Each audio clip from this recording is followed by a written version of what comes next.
Winter's come, nearly Christmas, and well, summer's truly well and over, and we're back on the balcony in the freezing cold. And today we're going to pretty much clean this frame up, and the intention is to put a converter to drop bars. It's a Rockrider 600 from Decathlon. It's a very nice frame actually. It was all chromo, very light. Got this for €50. It's equipped with mostly LX parts, which I should be able to sell. And so this frame practically comes up to about €20.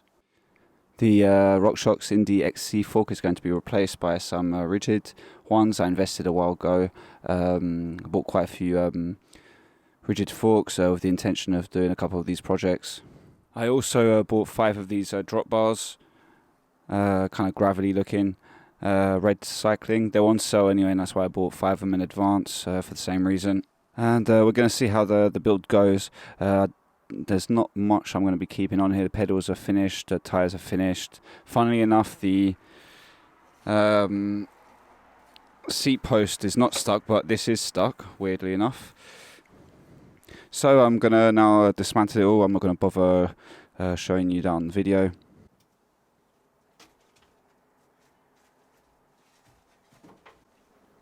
Funnily enough, the person I bought this from, he has at least like 10 accounts on the local announcement site. So I don't know exactly if these bikes are stolen or not. He seemed to know about biking. It was just all a bit bizarre.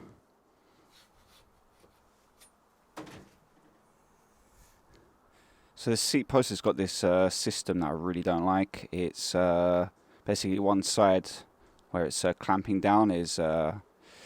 it doesn't undo, and you just undo it from here and you have to kind of slide this out. It's really not convenient.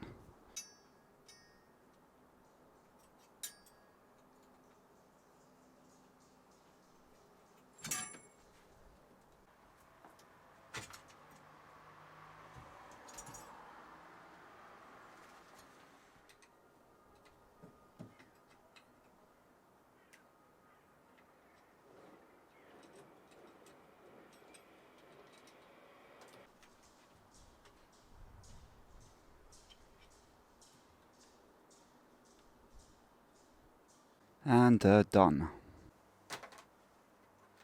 I've left the bottom bracket and the front derailleur for now. It makes it a lot easier to adjust later on, especially if I use the same crankset. All I need to do now is wait for my wife to go out so I can chuck this in the bathtub and give it a good clean.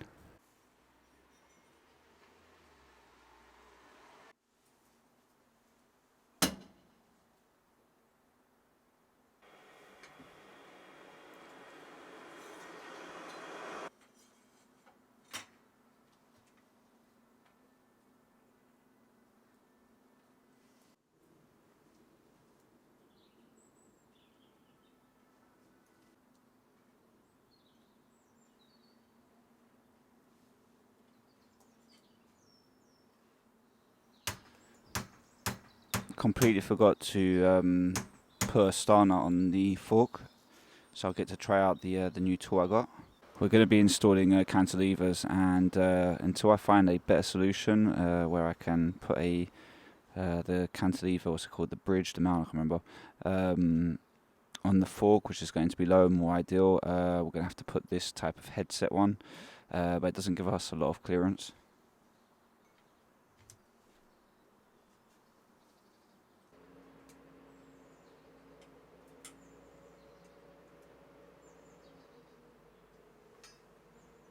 First impressions, I'm happy. Looks like I've got I think the angle's right. From what I read, you kind of want one of those stems if you're doing these conversions that have got quite a bit of an angle.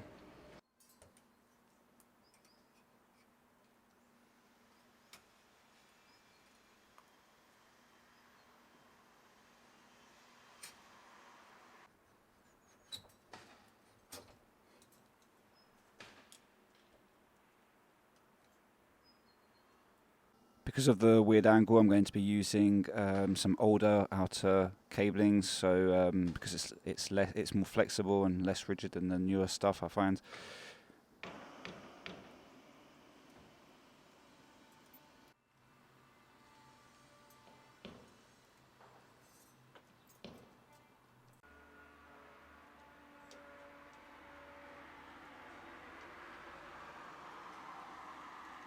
Looks like one of the springs for the cantilever brakes is it's not the right one.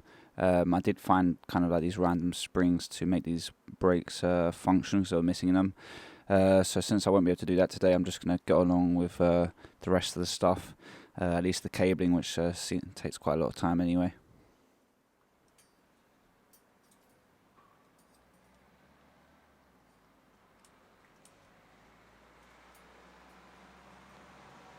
So this bike was not made for cantilever brakes, which means we need to find some sort of option to have it working at the back. I'm going to use this, hopefully that this is going to work.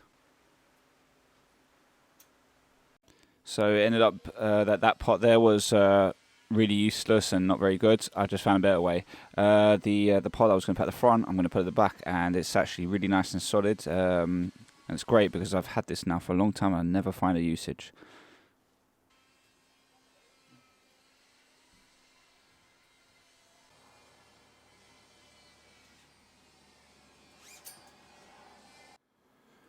Looks like I finally found the spring for the cantilever brake.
So it's pretty much all complete and done.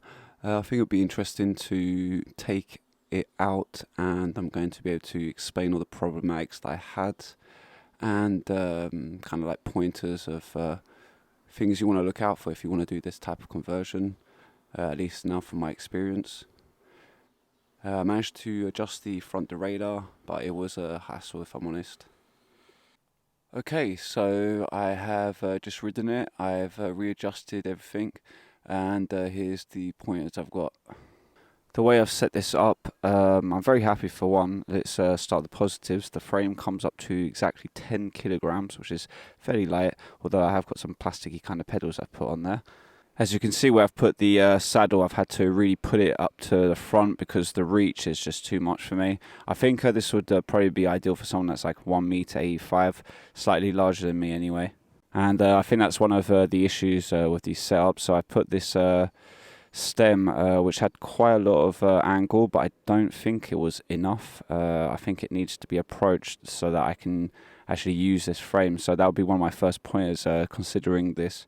Another way to improve the reach, and I would definitely suggest this, is to have a longer steer on this fork, and that would allow me to have a shorter stem, so I'd be able to have the bars closer to me.